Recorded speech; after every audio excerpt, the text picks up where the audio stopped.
ka na ika'y mawiwili. So mga par, matapos nga po natin binalita na posible ang laban ni General Casimero sa Japan kalaban si Misokoshi ay magiging undercard lamang sa batang prospect ng Pinas na si Kenneth Luber at siya ang magiging common event sa laban ni Yabuki kalaban si Alvarado na gaganapin sa December 27 kung saan mga idol. Ngayon po kumpirmado na si Luber talaga ang common event sa laban. Naglabas na kasi ng poster ang Psycholash mga idol para sa laban ni Luber kung saan mga boss nakalagay dito fight number 9 nito at si Casimero naman fight number 8. Lalaban muna si Casimero bago si Luber at ayon sa mga boxing fans mga idol, indikasyon lang daw ito na hindi na masyado interesado ang promoter ni Casimero sa kanya at mas binibigyan nito ng malaking papel ang batang Pinoy prospect. Mas priority na nila pasikatin si Luber kaysa sa angas ng Pinas. Pero gayon pa man mga idol, given na rin siguro na undercard lang talaga si Alas kay Luber dahil nanalo po si Luber sa kanyang huling laban at na-upset naman si Casimero sa kanyang comeback fight. Ang importante lang talaga dito mga idol, wala yan kung sino ang common event sa dalawang Pinoy. Basta umuwi lang sila na parehong panalo sa bakbakan. Yun talagang pinaka-importante sa lahat ng bagay para tuloy-tuloy ang laban nila. Alam nyo naman mga idol, basta talo na boxer, talagang bumababa ang value nito sa bakbakan.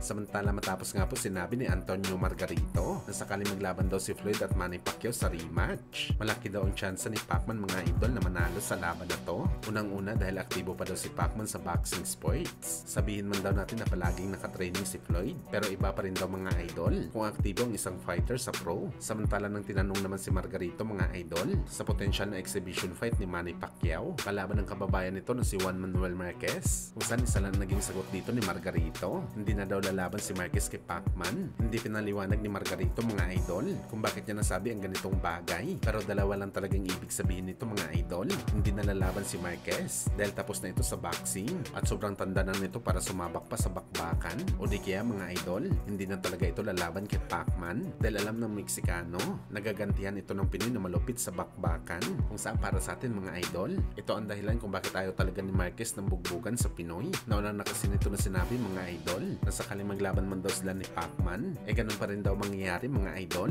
Magpapatayan pa rin daw sila sa ibabaw ng boxing ring at yun talagang iniiwasan ni Marquez.